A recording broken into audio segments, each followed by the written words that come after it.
Our speaker. I will not be the one to speak this afternoon. I'm siya kada tayo. But it's a privilege to introduce this humble and meek servant of the Lord. Na meet ko dito yung way back in the pandemic. Nagawin na ito and the Lord permit me masuruan ko dito yung kapsa tayo. Graduate of Art Information Technology, GBSU, as cum laude. And work as Sangguniang Kabataan sa Office of the Vice Mayor, and then presently nasa Treasury ng Sablan Municipality. And then na-ordination na as Secretarial Deacon this year. So the Secretary of Deacon, the Secretarial Deacon the Church, and he's been faithfully actually serve as chairman of the young people. But with all these credentials, kahit niapo ti madayaw. After all, our credentials will be left here on earth. Amin nga na titles nga na dawat tayo kat handle ka may sulot iti patay. But the way we serve God is to remain. And he's been faithfully one of our preaching men. And I admit, I envy iti kasana nga communicate iti Word of God. Kasla mas better pa iti kasana ma-explain nyo siya. But it's my joy as his pastor. Na-duplicate ko iti pagiging wana. And mas better pa in the way. And praise God, in mold niya ako Diyos iti biyag na to be a good example of modesty to me. So naging example kanya ti modesty, panagpadbado. If you look at this person, panagbado na, panag-awit na tibagina. Siguro kat walang makaya dyan at facial, at paboriti buhok. Contact. I mean, the modesty. And my portrait na pimanday iti life na. Medyo fashion is na, but his passion is for the Lord, not to impress people. No, isang ngayon nakagbalo tayo iti fancy just to be attractive. But he wear these clothes and this beautiful appearance, idala na rin yung appearance na to give glory to God. And it's a privilege to makadwa is not ministry dito eh. Dakal nga iskinyak na burden nga makadwa isa natin ministry dito eh. And isa natin in charge ng people tayo and of the legal documents of the church. Isa namin matiyagas as ikasa yung Jai. I consider him as a humble servant. Nung makita yung awanti friend na EJFB. Yeah. So, kayo ko yung maka-comment EJ. Ipopost na nag-unfair nga yun. Wait sa mga-comment, tapos ikahantawan yung comment. Anyway, connected lang tayo sa messenger. Gusto naman lang iso na titag IT mito, iso na di tech guy mito, so na bahala ka na gito, multitasking di man iso na. But all of these works na naramihan lang is for the glory of God. Niya ako gusto may tatanong, tibiyat na. And of course, I don't know ano yung plano na, but of course, part of the introduction, if you would ask for permission nga, ikararagan yung iso na kasaudak pa I'll give you my blessing, no mag-check ko na kayo. Single tayo ito, awan yung kararagan. As far as I know, malaki na dahil limon na kanya. Of course, in God's perfect time, pagpada na pastor na, awan tihilip na makilove life. Joke lang. But if you would welcome in our midst to share the Word of God with our team, Spiritual Detoxification on People, let's welcome a servant of God, Brother Reggie Capsule.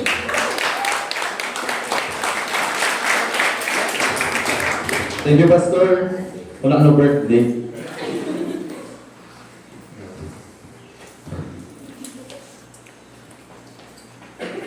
Good afternoon. Amok nga ada Facebook tayo amin. Nya, manuti friends, UEJ Facebook. 500, thousands. Di siya pa na Pastor awan nga boys. Ngabda ko siguro kanya yung hundreds, daduma thousands earn. Ngam, EJ friends list you. Manuti talaga ng amo yun. 10%? 20%? Di ba nagaduty friends tayo online yung in real life, basit lang kanya dati makagkadwa tayo. Ngam dahil hindi talaga nga manong kadagi dyan nga tao, ti talaga maka-influence siya kanya. Dahil nung makita ti post na or stories na ma-inspire ka, ma-motivate ka, nung makita mo kaya mo matikas dyan. The truth is, dagi dyan tao ito ideas or content na makikita tayo ito, they are slowly shaping us. Hantayo man masiksiputan ng isuti at paisu. Isu nga importante dahil ito theme tayo tatang nga year, which is spiritual detoxification. Ti spiritual detoxification kat panang linis kadagijay madi nga impluwensya itibiyag tayo nga apektaran nati pamati tayo. Iti last month na specific ni Pastor Eric iti boyfriend and girlfriend, di ba? Malagip niyo ba? Nga isuti maibilang da nga isuti pinaka-closest iti circle of people tayo. Agree kayo ba? Nga isudati closest kanya tayo. Since isudati closest, isudati mas dakdatot influence na kanya tayo. Iso nga dapat lang nga pilihan niyo nga gusto no sino ti the one you. Naisurumot lang ni Pastor Eric idilas man no kasanumat nga sika kat agbalin nga boyfriend or girlfriend material nga faithful. Ina-device ang malagi kong ikot ba na no ano ako nga agi ko pin itinag-ulasam hangkapay na ready nga maki-boyfriend girlfriend. Kita ang kanunday kwarto, kastoy ba? No mo ba ni girlfriend mo ikot? Kastoy makita na kag anya ready? May iba ba nga ready kan? Diay. Practical lang hints, no? Mabaling ka niya maki-boyfriend or girlfriend. Manan, since dakal lang influence ni gayon mo, i-detoxify mo as early as now, no maditi, influential na iti faith mo. Nulaklapod ang dakang maki-fellowship, nulaklapod ang dakang agsimba, or agaramit ti madi, i-consider mo nga i-detoxify. Tayo extend tayo the circle of people. Tayo kadagit tao in general. Friends, online man or real life, families, authorities, and individuals. Sino kadakwa dati kailangan tayo nga i-detoxify. Iditatay, idisin mo brada yung sa nga puro. Inyati basis yung nga inikat yung pimander may isa. Sino ti i-detoxify yung ijay, idisin mo bra. Not necessarily mat nga photo dun tayo, the relationship tayo kinyada. Nung kasano nga haan tayo nga agpa-influensya kinyada. Especially ti pamati tayo. Dua actually ti major na mang-influence kinya tayo. May sa dagiti tattao iti paligid tayo. Kung may kadwa dagiti beliefs or ideas nga pagpatian tayo. There are two major ways na ma-influensyahan tayo. First, itinay beliefs nga pagpatian tayo. Kung second, itinay people nga nakasunang kala tayo based itinay key verse tayo tata. Basahan tayo man dahil inaitod nga key verse tayo dito eh.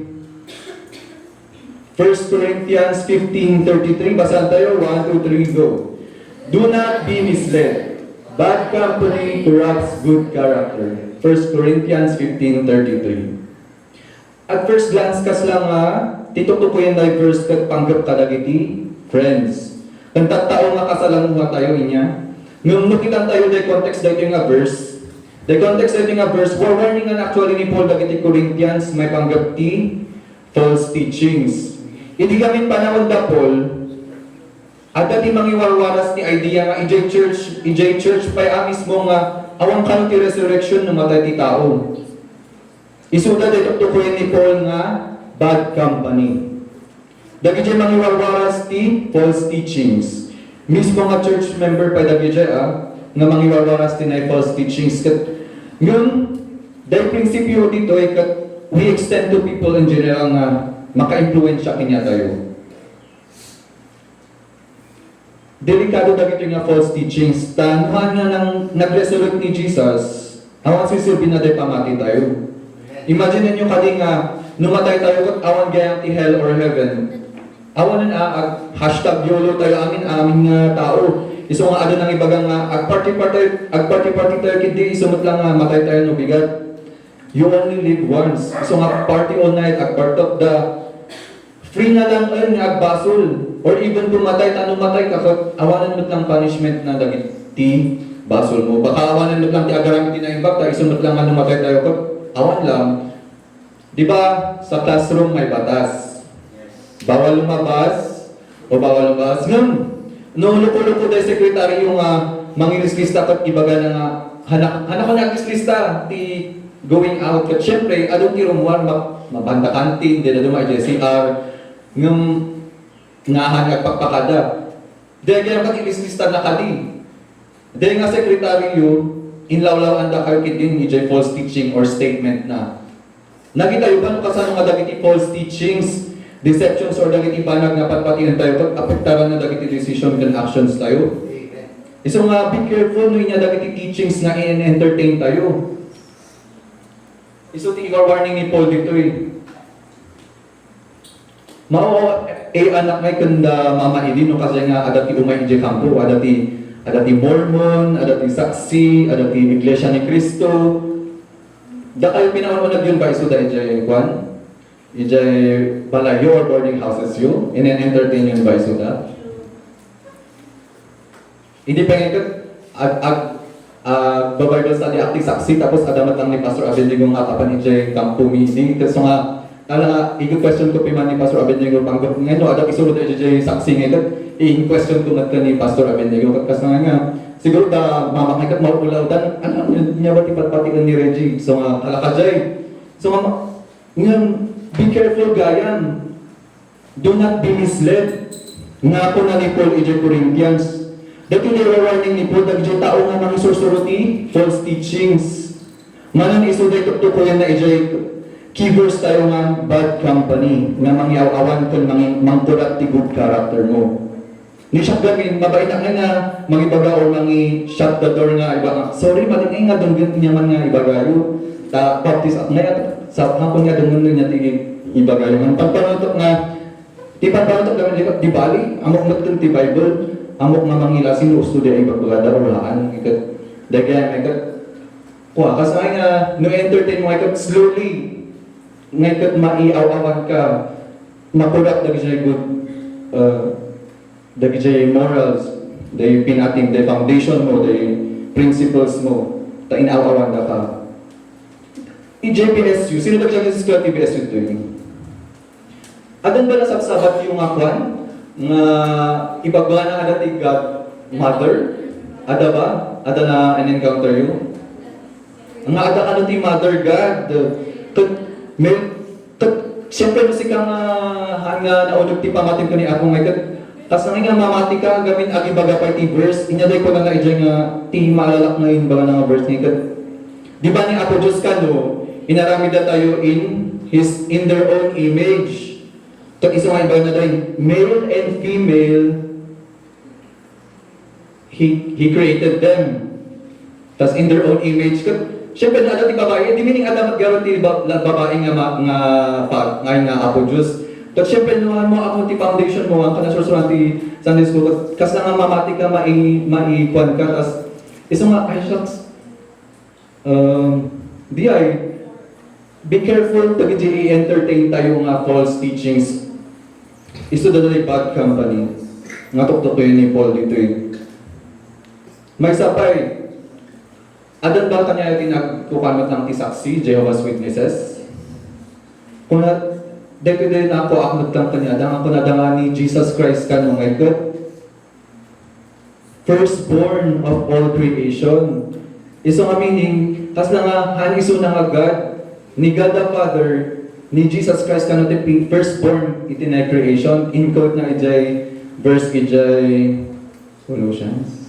Samad. When kat syempre musika nga kat no logic nga I mean inya kana nga kami nang mawat ng Trinity nga kat nga iso ti patiom. Kat careful gamin nagdaktal direct niya ba so no in case nga patiom gamin in deny mo the deity ni Apo Diyos ni Jesus Christ. In deny mo nga iso na kat Apo Diyos. Kasamad lang nun namati ka nga alam ti babae nga father. Hindi na mo lang day kina Diyos post ni God the Father.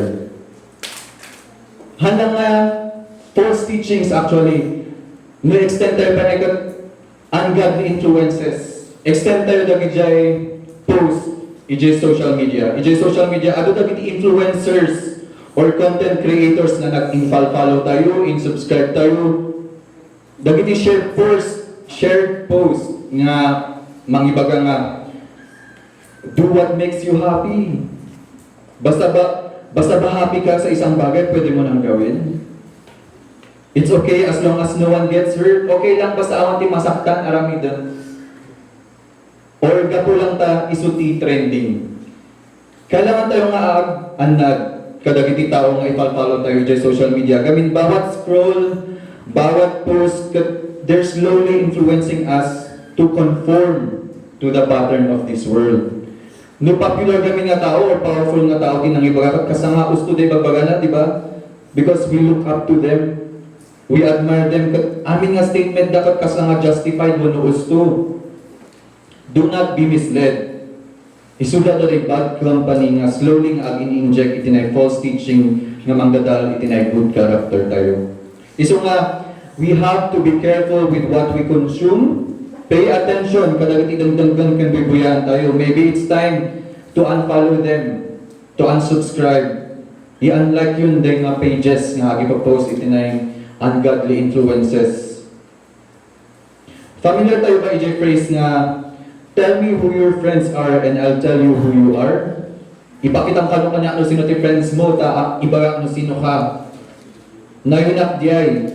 Show me your Facebook feed or your TikTok feed and YouTube recommendations and I'll tell you who you are. Gamin amoy na apay, dyan feed tayo. Gamin, amin nga activity tayo online, amin nga in heart kung binuibuya tayo kung naka-history, naka-record. Kung mabibuild up the profile kung interest tayo. Amuna no niya ti interest tayo, amuna the algorithm may kat amuna no inya dagi kay kahit mga bibuyaan no sino ka. No sino man ti mas makakamo kanyang ni Facebook, ni Google. Iso nga challenge kinya tayo, detoxify our feeds.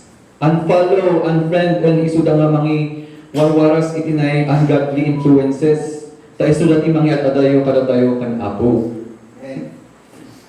Hanggang isa reason ko na apay na nag-unfriend ka, tabakan ko yung friend ko daw pa na bigla kang isuda ang unfriend ka, isuda mga nung hanya isudahan niya, hanya ka dyan yung awan, personal preference lang ng Jay, no, kung nanagaro, puto doon day imang agkupas kanyang agbasol, o kitang tamatam, no, agkupas nga agbasol. The same measure, ti aramidan tayo, kadag di tao nga, mang-influence kada tayo, nga agbasol, no, makurap, iti na good character, good moral tayo. Do not entertainment lang, dagiti mga isusuro ti false teachings. Iso nga, ustopi man day warning da mga ano nga entertain dagita. Maulaw ka lang. Tarkaron mo sikang ikat uto-uto. Or nalakang malin astray. So nga dayta, day first point tayo nga dagiti banag na makikita, bubuyaan tayo nga pagpatian tayo ket. Impluwensyaan na tayo nga umatayutan, apo. Ngamaan lang nga dayta. Pati dagiti tao nga nakapaligid kada tayo can also change us. Iso ti second point tayo. Second and last point. Ano nga ti psychological concept na kung punada nga the Lucifer effect by psychologist Philip Zimbardo nga mangibagbaga nga uray dagiti nasisingpet nga tao kano kat mabalin nga ma-impluwensyahan ti environment na tao agaramit ti madi. Isu nga day nasingpet ako unayo na nasingpet nga nakaya ng agaramit ti basol. Dahil kapos iti na environment na matlang. Nuhan man nga iti na content nga bibuyaan na nga na-influence kanya na ng dagiti na environment na. Ano ba mo yung kadwayong nga makisan Sunday school, hindi nga tatakot nagbaliwan nga kaslahan yun nga ma-recognize? Nagbaliwan for the worse, may pa-plot twist ang life. Kakarong ay dagi jay kas kakarong nga lagi siya ang mamotoy nga nag-abroad. Since, di ba yung abroad niya kat, the environment niya kat, kas lang nga, okay lang magbasol, okay lang, liberal nga kat, kas lang ano, kikita ang sudan nga kat, kas lang nga sabsabalian, hanya kas lang isuda dagi jay nakatkadwa yung mga naki Sunday School idi. Gapos iti na environment. Gapo ka dagiti tao nga makagkadwa tayo, adan to ti chance nga dagiti basol nga madmadi tayo kat maaramid tayo. Ano ko nang tatanga, yak sa akin inom, adan to because of your environment nga kat maaramid mo gayang diay nga you think nga mo nga kaya maaramid din gapos the environment mo nga kat slowly mo ma-realize nga aaramid mo gayang. Be careful kakabsat. Haan nga po din makal tayo ti Sunday School or at simsimba tayo or at susunod tayo ti uubing kat ma-exempt tayong ti bad influence ti environment tayo. There will be a time nga at-change to ti environment tayo. Diba? Idi ubing tayo. Ada dagiti parents tayo nga mang baot kinya tayo nung mali ti aramidan tayo. No aksaw tayo ti bad words kat sino napadasan nga natipab idi ubing taan aksaw ti bad words. Di ba? Kat kasama po ng kami sa ti bad words kapos na tinibag da ka thankful ka takuan ada ni mga nang lapad kanyang basol. Tapos hindi nag-elementary tayo kat medyo abutan tayo pa lang kang teachers tayo tapos abutan tayo ka teachers tayo sit napadas na niya na bawat iman na takuan ngaw or nalapikos. Di ba? Tapos hindi high school nag-change man ang environment tayo adalat at classroom rules. Ngam kasal libre tayo agbasol or ag-break the rules. And then no college. Awan ko na iti rules. Awan ti check the attendance.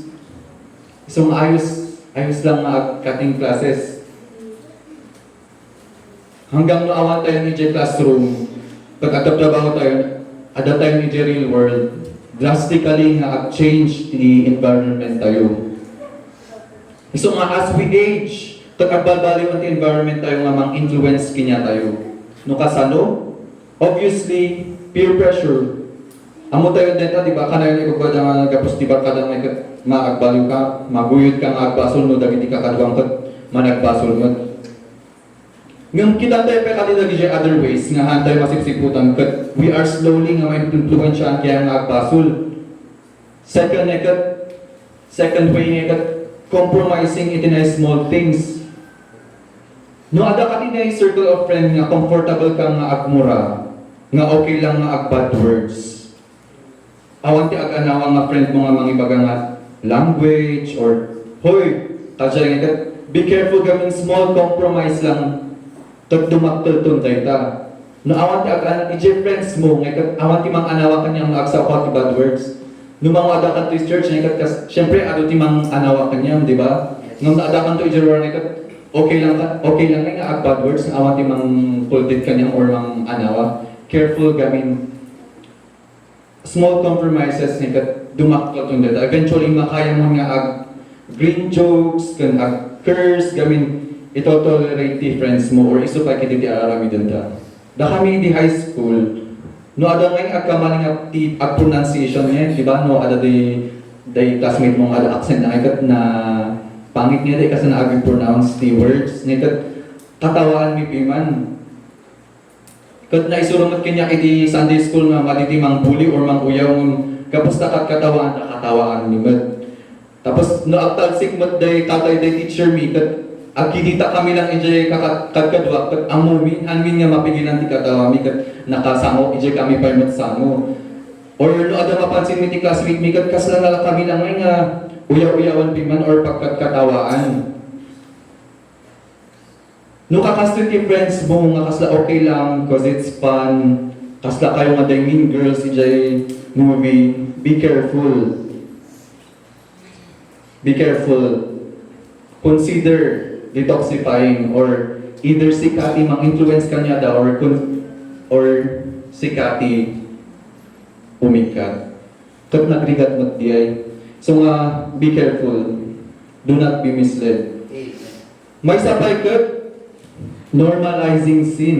Dahil nga no kanayon nga makangkamot kat i bad word kat syempre kasla madi lapayag mo until eventually kat hanggang mabat-father hanggang sikakat ipagpagamon mo na-normalize the scene. Alam namin minsan, hindi nag-travel kami, adati kaskasiro ngay nga driver nga nasabat mi. Istay mabangga kami, nagpukaw nga day mangidodrive kanya nga, gago, una na, ipukaw na, ay shucks. Siyempre, di siya kaanang kasanay makangkanganti kasi, ni siya mo siyempre, kasi mas kasalamat lang EJ kaskasiro nga driver, iso nga, in-whisper ko nga, gago. Talagang wala akong nanti kasi, ay shucks, kas na nga, nagmayat nga ipukaw, takno lang, kasi nagbayad lang ipukaw, gago, takno lang nga takno ay, ako nga in-mindi, takno lang nga kasi nga gawin na, bad words ka nga, ma-event out mo nga, di ba, ma-ikat day ungat mo, tapos na uwan, unlike ko dati, talaga, Japan mo talaga, delikado. If you are in a circle of friends, nga awan mga nawak kanyang mga madidayta, eventually, manormalize in kanyang mga agibagati kasya nga words. Oray no, basit lang nga offense ka, ibagamon ti kasya. So nga, lastly, nga hantay masipsiputan nga may influensya tayo itinay environment tayo may samat lang dito justifying sin. Narigat dito no adan to ti trabaho yu, adan to ti times nga mapilitan kayo nga agbasol.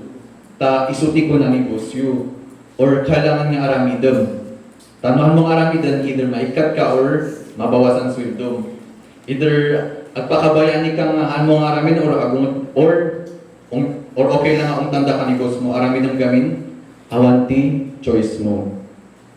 Danger dito ikat baka nga no aramid ang ikat paano ito nga i-justify mo dahil baging nga inaramid ko gamin sursurutak lang no inatiin baga ni Cosme ka lang nga awan ti baso ko tatuan sinurot ko lang no inatiin baga ni Cosme or iso ti problem no tinagapuan itinay kuman nga ikat person in authority no tao nga adati power na or authority na nga ikat inaramid mo, kalangay nga awan kas nga i-justify mo day baso nga inaramid mo gamin sinurot mo lang through i-gen ay kasangay nga slowly galbali, makorporap day good moral mo. Awanan nga di accountability nga basol mo or adamat ti choice mo nga mga aramid ang mga inaramid. So nga ti challenge kinya tayo tatakot to detoxify our circle of people. Warning ni Paul kinya tayo nga aganat kadagiti impluensya ti beliefs kanta tao dito surroundings tayo. Day ay ayam tayo tatay. Pinagpilida kayo no sino ti kadwaan nyo. Kasamag lang tibiyag. In every situation, we have to choose dagiti kadwaan tayo. No, makikadwa tayo kadagiti nasisingpa. Siyempre, nasingpa tayo. No, makifriends tayo kadagiti na godly people. We become godly too. Amen. Iso nga no, kunak nga, the boat is sinking, or rather, the world is sinking. Sino ti kadwaan? Pili yung badag dyan mangyata tayo or mangyas kasi kanyang panapo. I pray nga, pilihan tayo dahil dyan tao nga mangyas kanya tayo panapo. Dahil lang short nga message tayo tatlakan akarag tayo. Heavenly Father, karag ko dagito nga youth, Lord God, nga surang nga pilihan, Lord God, in a circle of friends the content they consume, Lord God, nga ada nga maapektaran or ma-influensyahan o ama. Ikamang ko nga sikati ng tarabay kadapada itinay panag-eskwela da kon itinay friends da, Lord God, tapno handang umadayo kinyang brother na ikat umas asidag da pa kinyang o ama kon sikati mang tarabay kadapada kastamot kada kami. Amin na kiti dawatin karag bitin na Jesus. Amen. Isablik din na isang leader tayo.